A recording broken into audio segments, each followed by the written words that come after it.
Welcome to the third annual St. Francis College Women's Film Festival. I'm particularly excited about this panel because it's about all kinds of new directions in storytelling. And this panel was put together and will be moderated by the amazing Lisa Russell, who is a filmmaker and has done amazing work kind of matchmaking between artists and the UN with her project, Story Shifter. Lisa Russell, amazing filmmaker, and now moving into the VR world a little bit, and world traveler just back from Thailand and Myanmar. I never know where she is at any given moment or what time zone it's appropriate to talk to her in. But she's always responsive despite that.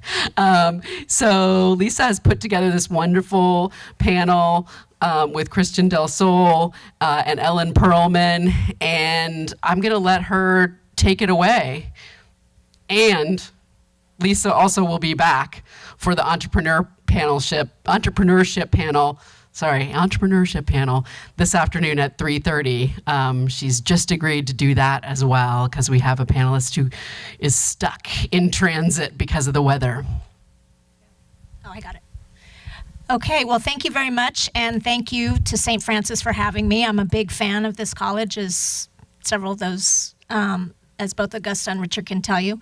I'm really excited to moderate this panel because these two individuals have actually really inspired me in terms of being a filmmaker looking for new directions in storytelling and looking at tech. Just on a personal level, Christian Delsol, who is a media specialist at UNFPA, started as a photographer and artist documenting the South Bronx back in the 80s. Works with a lot of different visual artists, filmmakers, journalists, etc., to highlight sort of women's reproductive rights and women's health issues for the United Nations. He is my longest UN ally. He was there when I worked on my very first project for the UN, which was back in 1999. Yes.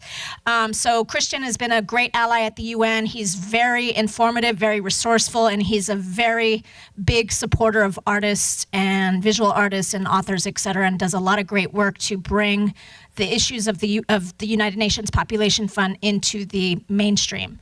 Ellen Perlman is a more recent ally, but she was a huge inspiration to me because I was accepted into this wild program called Artahack, which blends artists with tech folks to create new work. And I came in there felt like a little bit out of my league. I really wanted to learn more about virtual reality. I was able to join the VR team there, and I was just blown away by the use of tech, such as brainwaves. I don't even know all the terminology. Hopefully Ellen can talk a little bit about it. But anyway, just as a filmmaker, and for those of you who are filmmakers in this room, these two people are really leading the way in terms of using tech and immersive storytelling to highlight both art and social issues. So with that said, I'm going to turn the floor over if you guys want to do a quick introduction. I know I skimmed over your bios. I do believe the bios are in the program. Is that correct? So if you want to read more about them, there's in the program. But I want to turn it over and have them do just a quick introduction to who they are and sort of what their project is that they're going to be showing a little bit later. Hi. I'm really excited to be at St. Francis. I haven't been here before, so thank you for asking me. My work or my practice is very involved in really emerging cutting-edge tech. The current project I'm going to show is a piece about, underneath it all, brain surveillance, which is going to definitely be happening.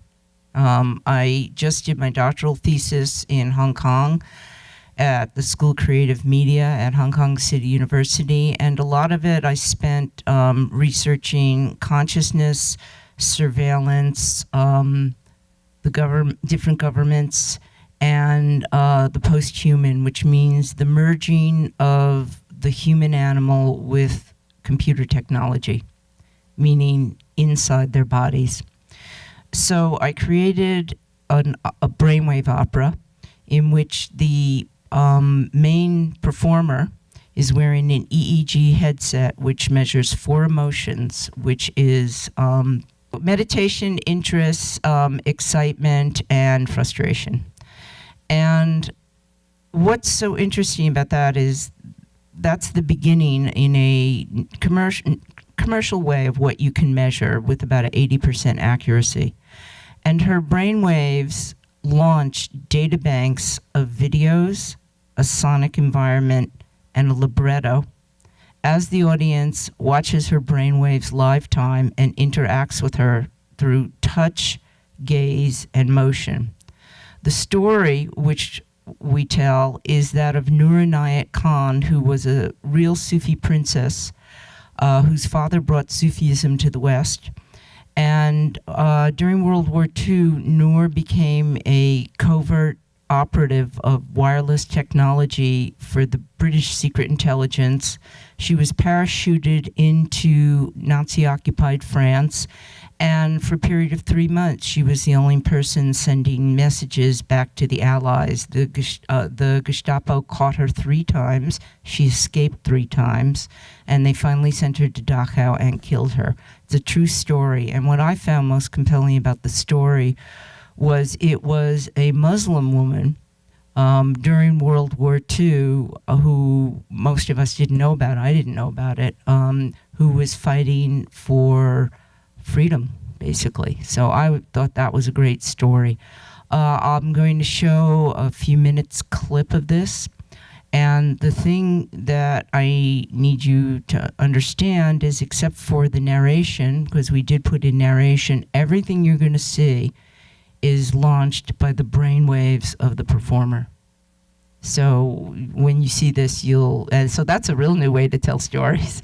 I just want to add one other thing, which is I'm now hoping to work either in Eastern Europe or in Russia on a new brainwave opera, but with 2 characters, and the second character will probably be an emotionally intelligent robot, as the first character will be working with her brainwaves.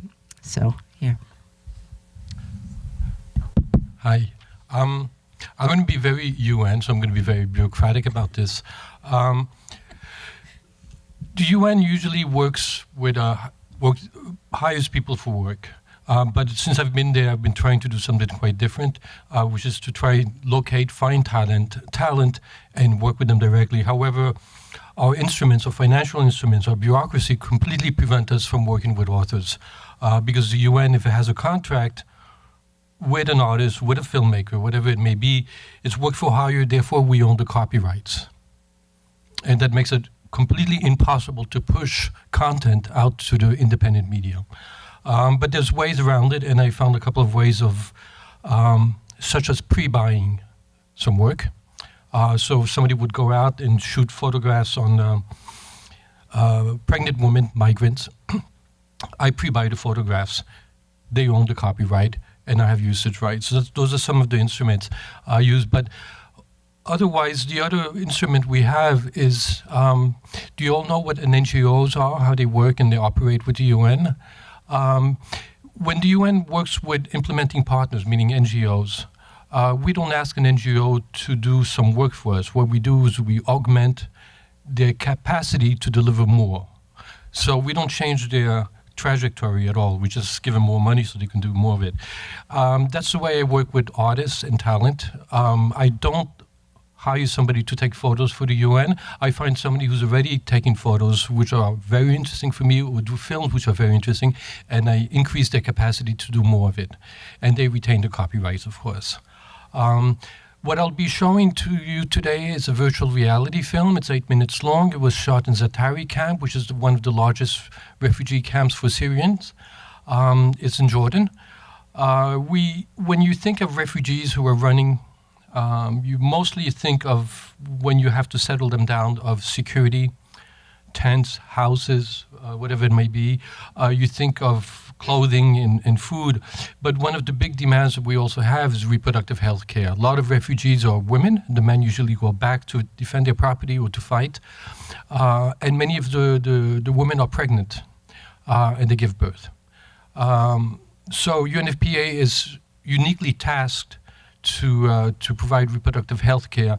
At the camp where you'll be seeing some virtual reality film, over the space of 2 years, UNFPA has given birth to 9,000 children, babies, all of them safe, which is better than the rate in the US.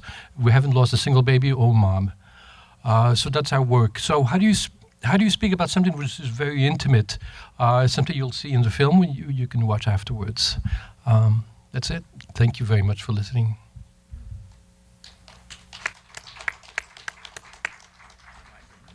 Right. Okay, so thank you so much. This is fascinating to me. But I wanted to move on to the next question and talk a little bit about the sort of challenges that you've faced coming into this field. Like I know with Christian, working traditionally with photographers, was there a challenge into looking at VR as a storytelling device? Were there challenges you faced or a learning curve you experienced in terms of transitioning, from a linear or an analog type of storytelling to more immersive virtual reality type of storytelling? The learning curve from straightforward features to virtual reality was quite steep. If you've seen VR, you can notice that the cuts are 30 seconds long. They're not 3 and 4 seconds. So you have to really plan ahead. It has to be scripted. VR usually does not move. The cameras are stationary. If you want some movement, then you really need to think about this. But your storyline, in terms of a narrative, it's a very different intellectual process. You don't write a VR film the way you write a regular feature. You need to have actions which are happening 360 degrees. Your main determinant is audio, because when you hear sound somewhere, you will turn around and look. So visual loses a little bit its supremacy, and audio takes some sort of, at least some guidance. It guides you where to look at. So those are some of the lessons I learned. Great. And I don't actually even know this. Like, I would like to know from Ellen, how did you get into this work that resulted in a brainwave opera in 360? Like, what is your path? Yes. So I'm old enough to have been in tech since tech started. I remember the first computers. I remember the first browser. So I was always somewhat involved in tech, even though I went to art school. The thing I wanted to say, especially to this audience, is there's a lot of sexism in tech. I think we all know that. And I am not the world's greatest programmer. And I had to really think through my strategies about how to deal with that, because there would always be a better programmer than I could ever be. And the way I dealt with that is I created my own organizations. And I think once I did that, I found resources coming to me in a way that I couldn't have imagined. It was very DIY, the way I did it. And at the end of this, I'll talk a little bit about Artahack, because we are going to have an Artahack this summer. And I would say you should all apply if you want, but I'll explain what that is afterwards. So the question about the brain opera is, I understood very clearly about artificial intelligence and all the other biometric indicators and where they're going very clearly. And through that, I imagined at the time that our thoughts and our dreams are going to be read one day.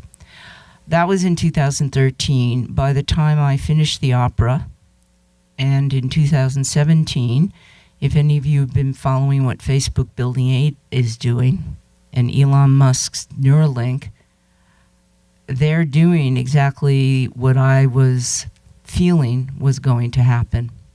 And so when you see the piece, you'll see the visuals, and they're metaphorical issues about how you could peer into someone's brain. And my normal presentation, which I've given everywhere, all over the world, is about brain surveillance in great depth and the technologies behind it. So that's what inspired me. Okay, so are you keeping time, Augusta? Because I haven't. Okay. So before I go into the last question about resources for artists and filmmakers who might be interested, and you could talk about Artahack. You know, for myself as a filmmaker that's been making traditional documentaries for a while, interested in exploring VR, there's a couple of key sort of themes that keep popping up. One is, how do we use this new tech to promote empathy, which is a question we keep getting, you know. And also, you know, I think you're right, Christian, when I was thinking about shooting a VR project, whereas normally as a camera person, you're following sort of what's going on, and I'm a run and gun filmmaker, I'm thrown into places, I don't know what necessarily I'm going to be filming. I'm following sort of the action. In a VR environment, you're positioning the camera so that the action runs around you. And so somebody put it very, I think, succinctly to me. They're like, you're no longer filming the cipher, you're in the cipher, right? So in terms of, you know, is UNFPA going to be commissioning more VR films? And do you feel that, maybe you could talk a little bit about your distribution strategy and whether or not you felt that by utilizing VR technology, you've enhanced people's empathy towards, you know, refugee and maternal health in refugee camps, or, you know, is there some obstacles, even especially in terms of how you have to showcase the project? Yeah. First of all, the first VR film we did cost $40,000 for 8 minutes. The one we just filmed a couple of months ago was shot in Nepal, and it cost $20,000. Better technology. So the technology is moving quickly, very fast. The post-production is also moving quickly. That's where the money is being spent. You don't shoot a VR film unless you have an audience or public. So you have to put those in. You have to solve that issue first. We had a series of conferences in London, in Istanbul, in New York, where we knew we had a captive audience. You have to wear a helmet. You can't show it in a big place like this. It's an individual situation. So we had an audience of several thousand people. At the Women Deliver conference, we had audience of at the Family Planning Conference in London, and at the Humanitarian Summit in Istanbul, as well as the General Assembly in the UN. So we also had a high-end audience. These are ministers, these are policymakers, these are people who have influence. It's the top-tier audience. Refugee camps are not tourist destinations. We certainly don't want to bring our donor community to the camps. It's wrong. It's an affront to people's dignity. But we need to show them what the reality is, and VR really helped us very much to do that. The people who watched the film in the headset were taken. Some of them cried, some of them got angry. So it was very emotional. So it does bring empathy, much more so than a flat screen. You really are in a situation. You forget that people see you walking like a zombie because you have the headsets, but it's and it's something, what really works is that people speak about it. They remember it and they speak about it. So the message gets pushed in a way.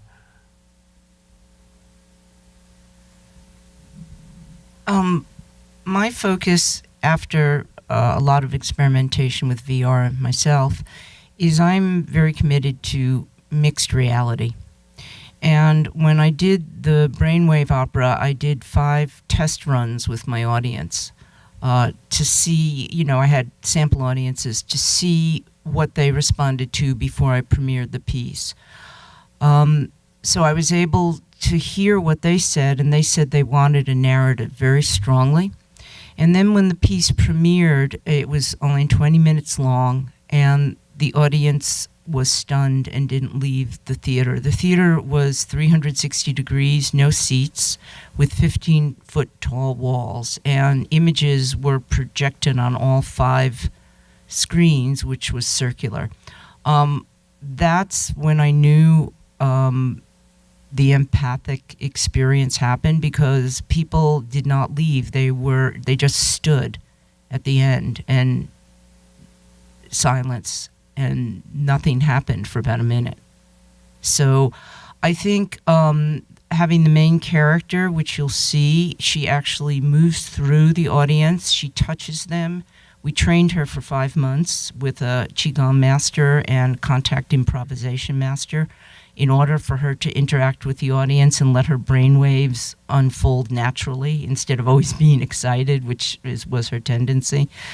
And so we set up an environment to make it very real, in which and I do not have a background in theater, but this was a very powerful, immersive, interactive experience, and I think you'll see when you see the clip a little bit about it.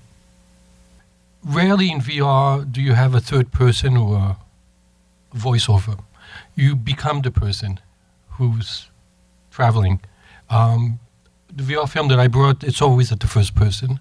In fact, most of our productions are at the first person, so there's no third voice. And I think this captures what you've done as well. Okay, well, maybe before we show something, can you talk a little bit about maybe some resources or give some advice? We're in, St. Francis College. There's students. There's people who might be interested in learning. What are some resources that you would suggest for people interested in either learning more about VR or, producing for the UN, if you want to go down that road? So, yeah, I can speak about that. I mean, you shouldn't let the technology, strap you and pull you down. If you want to do it, you'll be able to do it. What you need to do is to have a genuine interest. Don't do it for work for hire. Do it because you're interested in doing it. If you have a passion for, I don't know, if you're interested in the environment, work on that. Do something that really, really interests you, because it's going to show. If you do something which is work for hire, it's going to be flat. That's my piece of advice. We do know that VR works very, very well with a captive audience and with influencers. The UN has set up a new unit in the TV department. All they do is VR work. All the agencies, whether it be UNDP, UNICEF, WHO, all the people who work on VR, we all know each other. It's a small community. We meet once in a while to discuss about technology, but also about options, how to get to audiences. So it's a growing field without any doubt. So if you're interested in it, I really recommend that you should explore it as much as you can. Yeah, and what I want to say is, even though I travel a lot, I run 3 organizations here in New York, of which 2 would be of interest to all of you. The first, it's a meetup. It's called the Volumetric Society of New York. And what we do every Wednesday night is you can come in, you can look at and get your hands on an HTC Vive, a brain-computer interface, a drone, all sorts of technologies. People also come in to work on their own projects, and we give you dinner. And we also sponsor people who are emerging on their way up in tech, and we sponsored Metaglass in 2012. Now they're like a multi-billion-dollar company in Silicon Valley that got acquired, I think, by Facebook. But we sponsored them in their student years, and so we like to show people who are emerging at that critical moment when they sort of need that little push up. And we also we're going to have one in April. We have cheap classes. They're usually $100 a pop, which is cheap if you think you have to pay the instructor as well, And we're going to have one in the body and tech.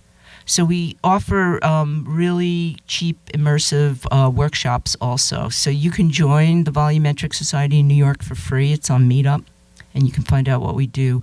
The other organization I run is something called Artahack, which brings artists and technologists together to make something new. I just came back from running an Artahack in Russia at Cyberfest. And the way we do it is we put out an open call for ideas.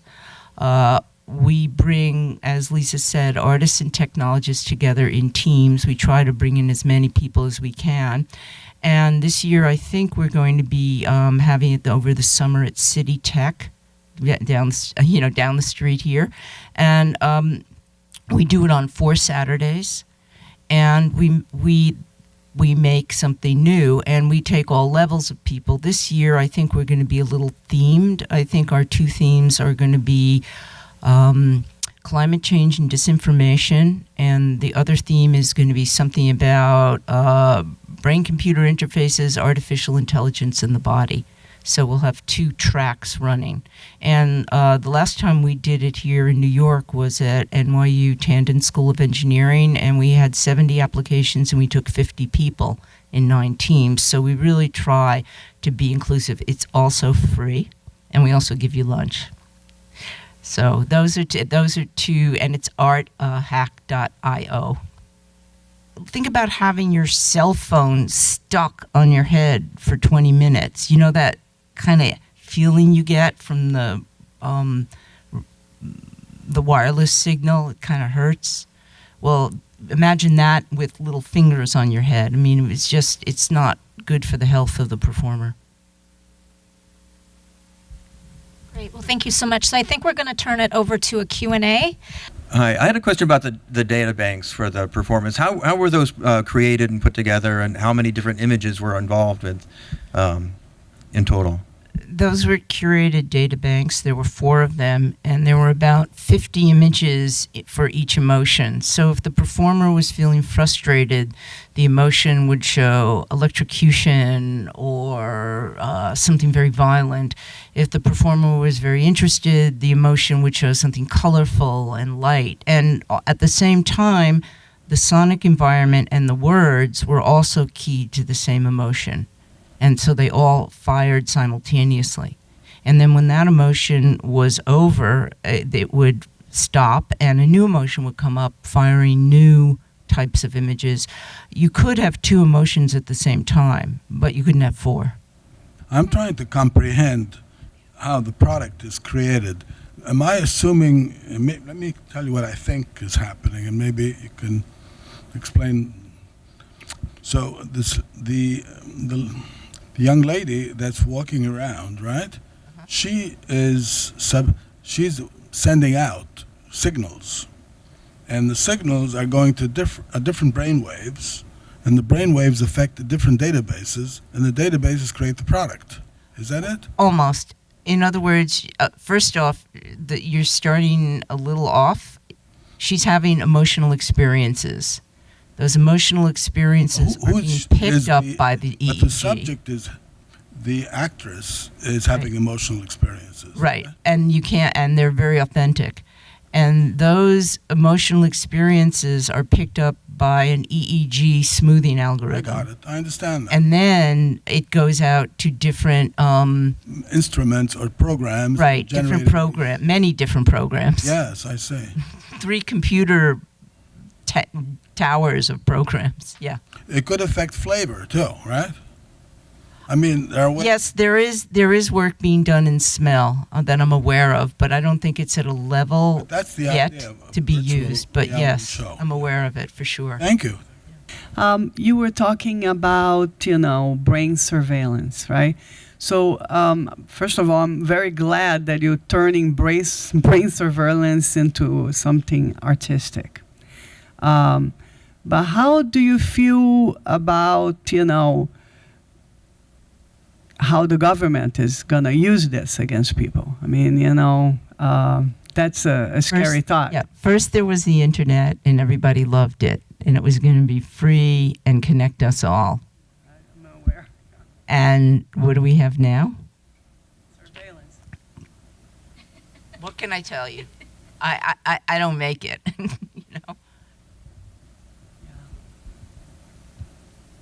However, I can let you know without divulging specifically who I have been working with NGOs, very high level, in talking about legislation for biometrics. Very high level people. That's about all I'll say. Well, we're all going to need that. We're going to need a lot of regulation, Or as I like to say, if you think the Facebook data breach is anything, you haven't seen anything yet. So the music had nothing to do with the brainwaves, right? That was just being played. No, it had everything to do with the brainwaves. I had a sonic composer And my sonic composer created 4 data banks of sounds. And the sounds were either frustrating sounds or like the soprano went, ah, that was an emotionally excited sound. So those would trigger at the same time. I'm not a composer. I couldn't do it. Oh, okay, that's cool. Thank you. I imagine that the interaction with the audience also triggers stuff. Absolutely. And Feedback loop. so, just thinking about how many times has this been performed? 3 times. Is it completely different each time? Yes. Interesting. So how does it? Just curious, how does the interaction come out? Just by touch, just by emotional feel, or something like that? I'm kind of All of the above. In other words, the performer knows that when she's trying to break out of jail and says, "You have to help me get out of here," we worked it out so she would actually walk up to an audience member and hold their hand and say, like, "You have to help me." There were certain cue points. So she's also speaking. Yeah, the performer. There's a narration and a libretto. So the only thing that's live is a narration. Narration is spontaneous, but it's also themed on the story. Okay. And then I have a question for Christian on this. Has the UN started to look at using VR as a way to sort of get people more focused on the SDGs, for example, to get, I know that VR can generate a nice emotional response. So if there be things like, next week we're doing something here about Plastic-Free Day. And we've got images showing how just people swimming through garbage and all that stuff, very dramatic kinds of things. But is the UN doing something like that too, to sort of say, look, this is why we need to address this? I do know that human resources in the various agencies and programs are looking into VR for training purposes because the retention is so much higher. And I'm assuming that it's going to unfold also into possibly the SDGs so people can understand them better. It's difficult to write, but it's something that's been looked into. Okay, good. I don't know where technology is going to be going. If you stay after this and you look at put on the headsets, you'll understand that it's really a one-on-one experience. You have to be somewhere where you can put on the headset. I don't want to dismiss entertainment also as a place of growth for VR. Of course, it's incredibly important, and probably that's where the money is going to go. But for our purposes right now, all we have is captive audiences. I don't know if I've answered your question. You did. Okay. I have a question expanding on that also for you, Christian. I mean, VR is this kind of insular experience. You're wrapped inside these goggles. It does seem to have this huge empathic effect on people, but I mean, is there a kind of, how do you get people to act, beyond that, rather than just staying in their insular world? You mean, what is the ask? Sure. It opens up a conversation. The film it's not that short. It's 8 minutes. It should be short. It should be 5. But after you've shown the film, then you can have a full conversation with the viewer. So it's a stepping stone in a way. So it's sort of making someone more approachable, basically, on these issues. Yes, they empathize. Okay, great. Other questions about VR or the brainwave opera? Noor? I have something I want to say to the students here, which I just thought of. The first thing is, you may look at this and think, I can't do that, or I could never do that, that's not in me, or how do I do that, or, I'm not good enough to do that. I think the way to deal with that is to go in small steps, first off, not try to take on the big thing. And the second thing is, I can't emphasize enough, is collaboration. If you just think it's you're probably right, you can't. But I'll say that this brainwave opera, I had 7 collaborators in 3 countries. Yeah, in Russia, Hong Kong, and New York, and we worked with Team Viewer, so we could work remotely together. So, maybe you won't make that, but don't think that you can't make something and that the expenses are too much and you can never do it and it's just an idea. If you start with small bits, small things, and work up to it, you might be very surprised. Yeah, can I piggyback on what she was saying? So I would say that was my experience in the Artahack, because I wanted to learn VR and 360 as a storytelling tool. But in my mind, it was very like gamey, and I'm not a game person. And so for me, I still haven't produced a VR project because I'm trying to figure out how to keep a narrative within the project while using the technology. And for me, I just haven't figured that out completely. There's ideas of how do you, for example, choreograph an event or a quote unquote scene, right? You choreograph something, you stick the camera, you record, and you let the environment tell the story. But then how does that become a larger story? Does that make sense? Like a narrative. Another thing that I thought would be interesting is for one of you two to describe the difference between VR and 360. Do you know it? Do you know it? I can't now. Yeah. Okay. I've worked in VR and come to my own conclusions about it, and it's based on a real assessment of the perceptual and cognitive benefits and limitations of it, and that includes 360 and VR itself. Just before I go into that, I'm going to say that my understanding, if you say where it's going to go, is there is no doubt in my mind that it's going to go into mixed reality, and which is a type of either augmented reality and HoloLens type glasses. We're not there yet, but that is where it's going to go, because precisely when you talk about this one-on-one experience, that is, you have to get one person at one time for 8 minutes, and that's doable, but it's difficult. And in the long run, that model will phase out only in terms of training and other types of things. I mean, there's other models that will be emerging. The 360 model is actually, it's film. It's not VR. It's 360 film, and it's slices, depending on the type of tech you use, that are stitched together in post-production. And there are all sorts of cameras, from cheapo GoPros to, $100,000 high-end cameras. But essentially, it's the stitching together that makes the experience 360. And that means, surround. And that also will develop its own experiential base as mixed reality glasses move along. So with VR, it's basically a one-to-one experience. There are exceptions. I've seen mixed reality VR at Tribeca Immersive, and I would suggest, if you're seriously into VR, try and get group student tickets to Tribeca Immersive, which is coming up in April. Because from what I've seen, the best VR that I've seen anywhere in the world that I've seen is at Tribeca Immersive. I was very impressed with what I saw last year, the types of experiments.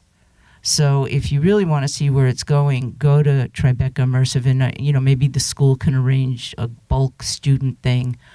You have to get there early, and you have to line up, and it's sort of annoying. It is, because everybody wants to see everything, but if you really want to see the difference, you're here in New York, and people fly in from all over the world to see this. So you really have an advantage. And I would say take advantage. You're here now, and you can get cheapy tickets, or volunteer at Tribeca Immersive if you can. It's really the way to see the state of the art in VR. I just want to add also that one of the things that I learned is if you want to get your hands into 360, there are cameras you can buy, like the Nikon 360 Mission. I think it's like $300, $400, where some cinematographers, some filmmakers will place the square 360 camera on top of their actual camera and film, and so you're seeing everything the cinematographer is seeing, including the actual filmmaker, if that makes sense. 2, you can also learn how to program in a program called Unity, right? Yes. Which is very, this is what we were working on in my Artihack group.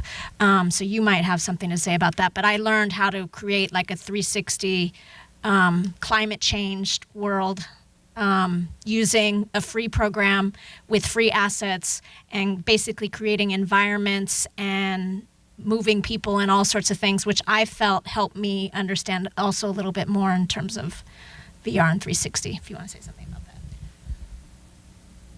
Yeah, Unity or Unreal are the engines, and of course you see it mostly in games. I mean, that's where you're going to hear about it, and I think all of us here are not gamers, although it's a huge industry. Unity is complicated. But this is New York, and believe it or not, there are a lot of free workshops in Unity. There's a place called Jump Into the Light in the Bowery, which offers meetups in it. There's meetup groups in Unity. You can go to them for free here in New York, and you can find other people who are doing it. You can find free online resources. I mean, Unity is free to download. So if you really want to learn a little bit about it, you're here in New York. It's all here. You don't have to go anywhere. I guess I'm wondering, I just see the possibility of a lot of like trauma healing work or work of connecting to one's own emotions and kind of like shadow self as you are like beyond just surveillance, but also like inner experiences that could happen. So I was hoping you could maybe speak to that. Well, in my next brain opera, which I am working very hard to get produced and funded outside of the United States, there's more interest there in it because of the primacy of the gaming world here. The sub-theme of it is epigenetics. So, like the sub-theme of this was brain surveillance. The sub-theme of the next, it's called an artificial intelligence brain opera, AIBO, is epigenetics. So you're right. That is something I'm looking very strongly at for the next piece. So you're onto something. Okay, so I think we're wrapping up, right? Just before we do, is there any website or social media or anything that you guys want to share so that people can follow UNFPA or Volumetric Society? Or Artihack again. Yeah, it's the Volumetric Society in New York on Meetup. You can join for free, or artihack.io, and you can, I think, sign up for that. We have tweets for sure, okay? And for the UN, I'm assuming you'll know how to find the address, but for UNFPA, just add FPA to UN, and you'll see our site. And we have video channels. You'll see our visual work over there on the site. Thank you very much to St. Francis as well. Yeah, thank you very much. Can we give a round of applause for our wonderful panelists?